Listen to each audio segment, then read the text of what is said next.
Good afternoon, everyone. It's Kristen, just as planned. We are the podcast for brides and grooms planning their weddings, and we are rolling right into 2022, one of the busiest wedding times of the year. And I'm so excited to have my colleague and friend, Debbi, here from Dare to Declare. Debbi, where are you joining me from today? I'm in Ontario, Canada. Oh, I bet it's a little bit chillier there than it is here in Florida. I was checking out the temperature because I'm hoping to be with you in a little bit. But yes, it's a mild winter, but it's definitely colder than where you are. Oh, I can't wait for you to be here. I promise you that we will not have snow. Awesome. So it's so great. I know you and I have worked together, I think just about probably over a year now. And we came together because I wanted to know more about vision boards for brides and grooms. And so I'm going to let you share with everyone all about Dare to Declare and how it's very much life changing, which I personally can attest to, and how we incorporate it into wedding planning. So I'm going to let you take the wheel for a little bit and then we can jump back in together. Okay. So my background is actually in early years. So I was in childcare for 32 years, and I felt that the employees that I was working with were really discouraged in terms of personal development. They wanted what was the government was giving was professional development, but they were really challenged with some of the personal development. So I started my company called Dare to Declare, and through a process of actually having a photo shoot, which is also part of weddings, big time with the photography, is I had that photo shoot, and in those photos, I saw what was possible for my future. And that inspired me to start my company, Dare to Declare, along with the need that my employees were feeling. So for a time, I was doing both. I was doing childcare and running vision board workshops on the weekends. And then, so I'm trying to think when we met, but one of the first years that I was in business, for Valentine's, I thought, oh, what if I did one for couples? And it went over really well. And I had couples and they made it like a date night. And instead of each creating their own individual board, they created one single board for what they wanted for their very best life together. And it was interesting because I had couples who were not married yet. And then I had a couple that was married for 2 years. And then I had a couple that had been married for 20 years. And the beautiful thing about the vision board experience was it applied to all of them. And it was just a beautiful conversation that all three couples had, depending on the stage where they were with their relationship. And what was interesting was the couple that were not married yet, who were engaged, they displayed their vision board at their wedding for their guests to see what their life, what they planned and envisioned for their life together. And so I did move full time into Dare to Declare. I let go of my career as a childcare director. And then Kristen noticed on my website about this couple's vision board workshop I was offering. And she said, tell me more about that. I'm curious. So we spoke about it. I shared my experiences. I had at that time, I already had a couple of Valentine's events that had happened. And she said, I do like these planning rooms with couples where they plan their wedding. Do you think something like that would work? And I said, let me think about that. That is really cool. And then she said, I work with bridesmaids and brides, and they do retreats together, for their bridal party, for their bachelorette. Do you think it would work for that? Yeah, it totally would. That would be super cool. And so, anyways, I'm jumping ahead maybe a little bit, but that's really where how you were attracted to my company, what I had to offer. And then we just started to invent and create together about what was possible with this vision board tool. So I haven't really described what the tool is about, but just sort of give you sort of an overall view of how you and I met. I know. I love it so much. And I think it's such a fun process. And especially because I hate to say this, but what's next is, New Year's Eve in just a few hours, but then it's Valentine's Day. And what a fun treat to experience with your partner to come together and do these vision boards. And so I love that. I love that we have vow to vision, I believe is what you call it, correct? Yes. And that is where couples can come in, whether they're at my planning moon or whether they're in Toronto or whether they're in the UK, because we do have people watching all over the world. They can work with you virtually and you can help them to really bring a vision together for not just their wedding, but what's so important, like you said earlier, is what their life looks like together and how that kicks it off, really. Absolutely. And the beauty of doing a vision board is that it can be done in person. Like I said, you have a beautiful spot in Florida where people can come to you and you can create that event. You've done retreats in Tennessee and just in different places like that. I do them in Ontario. I've done women's retreats. But since of COVID, I was really challenged, and you've been challenged as well. Like, how can I offer this business online? And what happened was it became this opportunity to become global. And so when I look at even the data from who are my clients, yes, predominantly Canadian and American, but I have a lot from the UK. So definitely a European market for vision boards. So that's what's so beautiful. Like you said, it can be done in person, but also online. And there's something really beautiful about doing it online in that it can be done over a few weeks. So you start the process, let's say we create a date night and it's on, a Thursday night or a Friday night, grab a glass of wine, grab a beer, whatever, and let's dig into this together. And then there's time before the next week we meet again, for the conversations to happen, for the material to really, the content to marinate, to land, to go, oh my goodness, that person's talking about that, or oh, I had a conversation with my colleague about this and I just learned something else, they're doing this too, or just having this beautiful time. So the time between the sessions also becomes part of the process and the resource. So true. I just was speaking with a wedding client earlier that is in a long distance relationship, and they got engaged at Christmas. But I just had a thought when you were saying like a date night, like a lot of people are in long distance relationships. And so how fun would that be to have your partner, maybe your partner's in the UK and you're in Atlanta, and I'm using those scenarios because that's where my client's situation is. But how fun, they could still have a date night together by doing a vision board. I'm so excited. Like I didn't even think about that aspect of like a virtual date night. Absolutely. And as the coach, and Kristen, you're now certified, in this, in that what we do is we guide the conversation. So we're providing provocations, exercises that are fun, that, I'm trying to think about one of the examples, or one of the questions I ask is, share something you deeply respect about your partner. Right? Like, how beautiful that would be to hear from your partner. Like, maybe that's something that maybe you are very open and you have those kind of deeper conversations, but maybe you don't. Or maybe it's like, it's just really great to hear it again, right? Share something that your partner does that makes you laugh.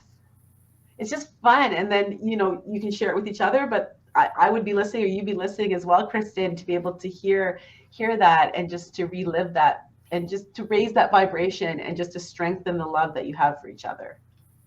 It's so true. And I think for me, I've done destination weddings for years. And so I think too, when clients are coming to me and trying to figure out where they want to go, how important this process could be to them. Because some people do struggle on choosing a place, a common place that's good for everyone, because we're trying to think of obviously the bride and the groom, the parents, and then the guests. And so if you're envisioning, a vineyard, or you're envisioning a beach, I love how you said to me once in one of our very first sessions that you watch as to where something is placed on a board and the size of it being placed on a board, and you recognize how important that is to someone.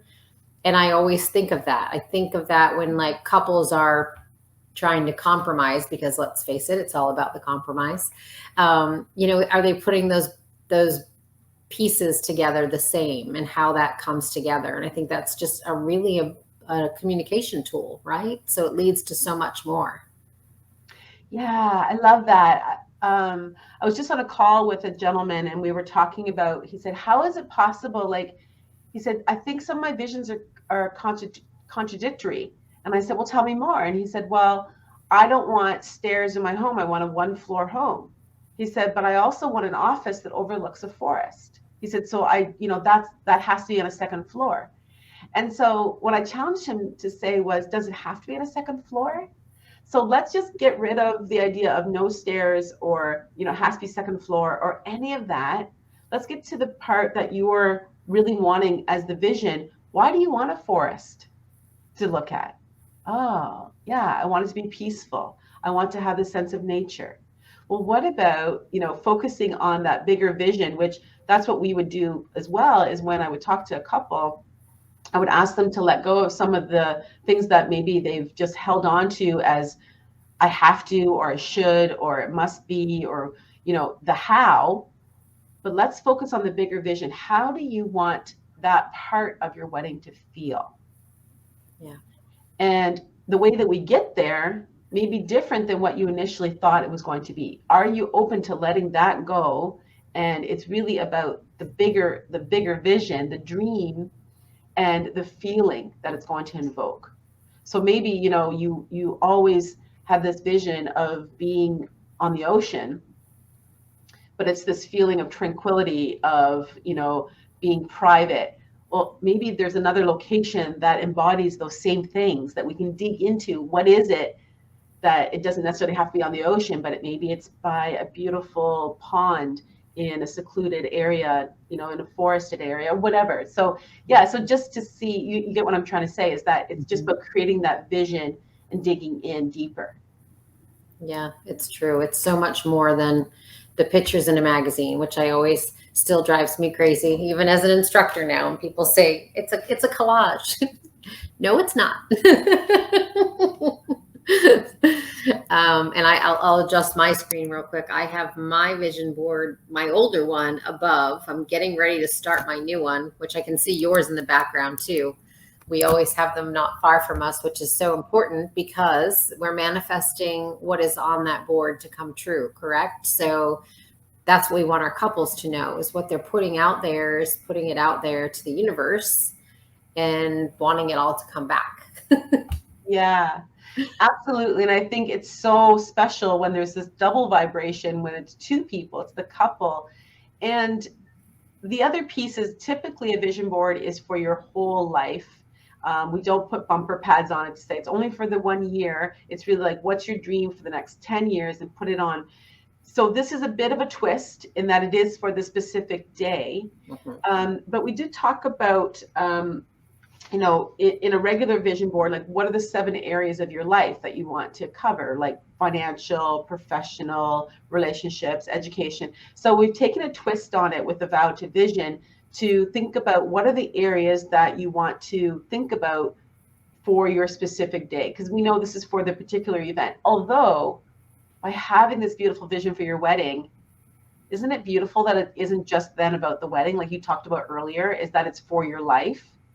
And, I'm sure you've seen this, Kristen, where some people just plan for the day and then there's this big letdown after. Oh, it's so true. It's no wonder people go right into what the next step is of babies or buying a house, because they need that constant something. It's so much to plan a wedding, usually on average for 1.5 years. And, given what the last year was like, so it's even longer sometimes. And so, yes, they need that something, that next step. So by having the vision encompass the wedding day, so that you're having some of those, what could be contentious or difficult, challenging conversations if you're coming from 2 different viewpoints, or maybe you haven't even thought about it at all. And then all of a sudden you have to make a decision, and it's like an investment, and you're like, oh, I'm not prepared to do it. Whatever the reason is, by having that conversation well in advance, and then having it be on a vision board where you can see that this is the vision for our wedding. It's like planning for a trip, right? It's just, the joy is also in the planning. So that's not just about the someday, the wedding day, that's going to be the joyful day, but that the joy already begins in the planning. So true. So true. And that just feels contrary to what, I'm sure you hear some of these things, like it's just people roll their eyes, or, it's like they're like, oh, sighing about planning a wedding. But imagine if you could say, no, it's been a lot of fun. Like, I just loved planning my wedding. And it was such a love expression with my partner to be able to do this. And we were able to create this vision together. It's so true. I mean, I've incorporated it, as you know, into the retreats, because that is my whole sole purpose, is to have people enjoy the journey, the entire journey. It's so much more than just the day, because at the end of the day, you're like, oh my God, it went by so fast. Right? And it did, because it's only a day. But imagine if you lived that day every day up to your planning, and then even afterwards. And having your board, you can still have it with you every day too, which I think is special. And you touched on people even sharing that at their wedding, which I think is so cool. And I'm highly encouraging that for people to understand how that vision all came about. Yeah. So how cool would that be to have it, framed and have it on an easel, and for people to see, like, oh, the two of you planned this, and there it is. Like, it's actually manifested. This is, I can see it. I can see what the two of you had in your mind and for your life. So, some of the areas that you and I talked about and that are in the workshop are location. So, what is your vision for your location? And it's interesting because sometimes we get caught, like, I just want it to be loving, I just want it to be peaceful, but what does that actually tangibly look like? And then some people get caught up just in the details, and they forget about, oh, I actually want it to be peaceful and calm, loving, right? So there's this happy medium of recognizing how you want to feel together with one another, but also in a location. Then the other one is number of guests. Like, what's the great number that you want? And again, maybe that's dictated right now by circumstances, but it could be preference about a small wedding or a larger wedding. The venue. So it kind of goes hand in hand a bit with the location, but still different and unique in terms of what does that venue, and I keep saying, what does it feel like? Right. So when you walk in and you're spending time there, is it, do you want the fairy tale? Do you want more modern? Do you want to be open? Do you want to be intimate? Like, what does the feeling of the venue invoke? What are your colors? I mean, that's a big one, but colors, the feng shui and all of that, like they show us and tell us that the research shows that colors invoke feelings. So you want to be really intentional, that just because it's always been your favorite childhood color doesn't mean it's maybe the color that you want for your wedding. Right. So, and again, now you've got two people involved. So what does that look and feel like? The ceremony, there's another area that you're going to want to put that vision for. What does this ceremony feel like? And who's included in that? Is it family? Is it more formal? Is it, you're writing your own vows, like all of that. And then the reception location as well. So that's the party, the big party. What the vision is for that. So those are the 7 areas that, again, are very different from what the traditional vision board would be like, but nevertheless, it's the same kind of format where you would have all of that included on your board and having these robust, beautiful, loving conversations with one another. Yeah, it's a Pinterest board that comes alive for us as planners, because as we all know, Pinterest is very much everything's beautiful, it seems, on Pinterest, right? And so we have a lot of people come to us and say, here's our Pinterest board and here's our budget. And they don't always match, because obviously Pinterest is so much a staged shoot, right? And so having this board and having these feelings added to these photos, I think, is so much more powerful, because we all can look at Pinterest and pin away and get lost in Pinterest. But when we're actually cutting, pasting, placing, and adding emotion to it, I think it jumps off the board, and it helps me as a planner to really understand, okay, here is what their true vision is with their emotion behind it. It's not just picking out staged and photo shoots and putting them together, because obviously you can have hundreds of them, but you're limited to your space on your vision board. So it's really going to be something that you're holding that space dear for. I love that you said that. Yes. So Pinterest is ongoing, right? You just keep pinning to your heart's content. Whereas a vision board, there is only so much real estate. Yeah. So I've just listed 7 areas. So you're going to want to make some distinct choices on what is it that really embodies the feeling that I want in those 7 areas. Yeah. And you're right about the aesthetically pleasing. So sometimes people say to me, like you talked about things being crafty, or like, oh, I'm not crafty, I'm not artsy. In fact, actually, some of my toughest customers or clients have been artists because they really struggle with creating a vision board and not a piece of art. And I had a client this fall as well. We kept coming back because she just kept choosing pretty pictures. And when I asked her, dug into it, like, what's the vision behind it, or what was the decision for the choice? It was just because it was pretty. And so it's this vulnerability about opening yourself up to making it meaningful, and knowing that when it's meaningful to both of you and this choice for your wedding, it's going to be beautiful. I know Kristen promises that it will. I do. And I do love it. I love when you say, what is the vision for the ceremony and what is the vision for the reception, they can actually be very different. We've had people that choose a church setting for their ceremony, and then they choose a garden for their reception or a hall for their reception. And obviously those can be two very different, distinct settings, which I think is where your compromise also comes together. I know personally, I had a very challenging wedding. One of my first weddings I did, that the groom wanted a winter wedding and the bride wanted a summer wedding. And that's things I obviously can't control versus Mother Nature, but you can make it happen. You just have to see how important it is to them. And it was very important to them, and it did happen. But that would have been a very interesting vision board had I known about vision boards then. Yeah. So I'm going to just put you on the spot. So what do you think you might have included on there? Or what did you, now in hindsight, what did you do? Well, I did. They were married actually in the fall, so not the summer or the winter. Right in between. Nice. They had I had a snow tunnel built so that they had fake snow. They were married on a beach, or they were supposed to be married on a beach, but then Mother Nature took another twist at them. But we did still get married at the beach. It just wasn't on the beach. What else? We had Christmas decorations, which was part of the whole winter theme of the groom wanting it. They had a sandcastle cake. This was years ago. So this is all kind of things that now are like, they probably have it every day, but then they didn't.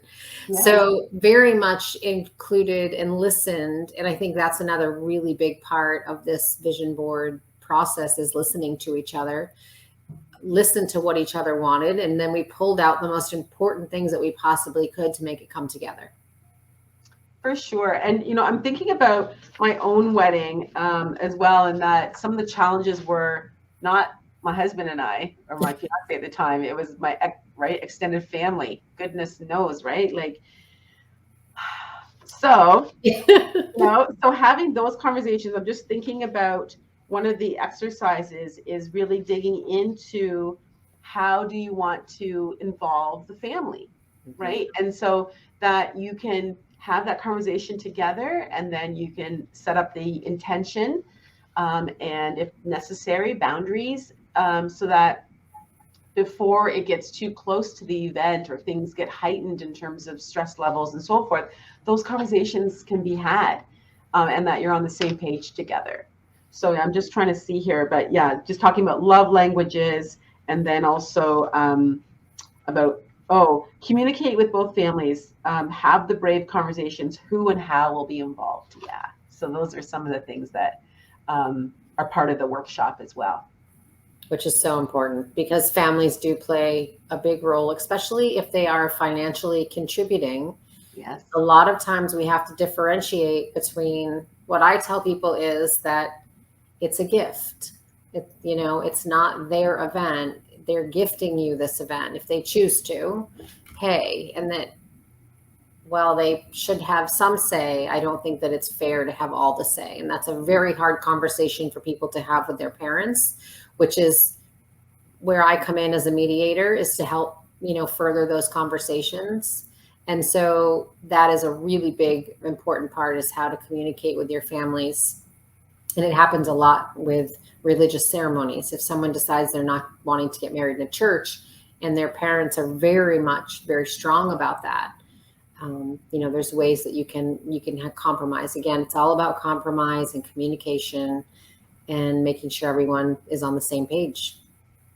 Yeah, I love that. And as you were speaking, it was making me think about the board actually being the other part of the communication tool, almost like the mediator as well. Because once you have the board constructed, then when you go to get your flowers, or you can say, I'm thinking about my designer. I remember when I built my studio, I had a mood board. It wasn't a vision board, it was a mood board. Mm-hmm. But it was great. I took it with me when I wanted to choose my fabrics or whatever, because instead of me just trying to articulate what it was that I wanted, I could say, this is what I want.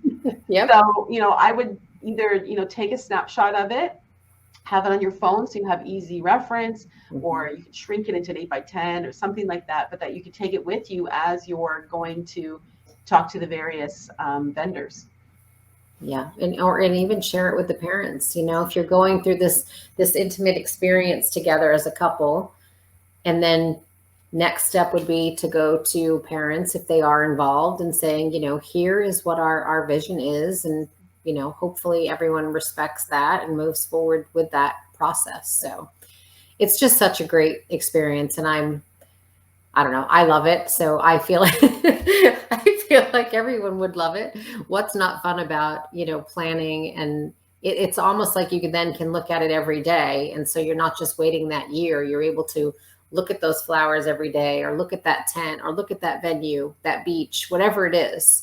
And you're invoking that feeling every day versus, waiting a year to actually walk down the aisle and feel it.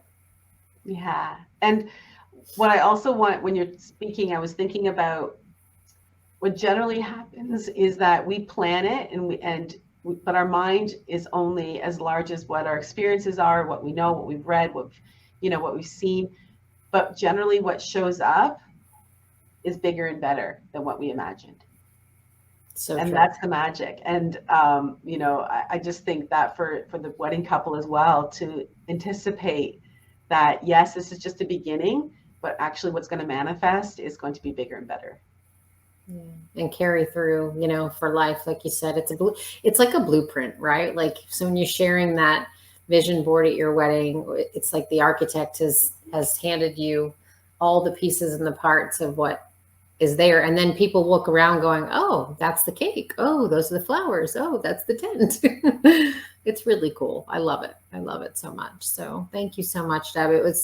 It's always a pleasure to talk with you. And I know anyone going through the Vow to Vision course with you will love it. I'm going to let you share your social media handles and how to reach out to you. And then, of course, we will post this with our blog post as well for people that are watching and can't write down right now.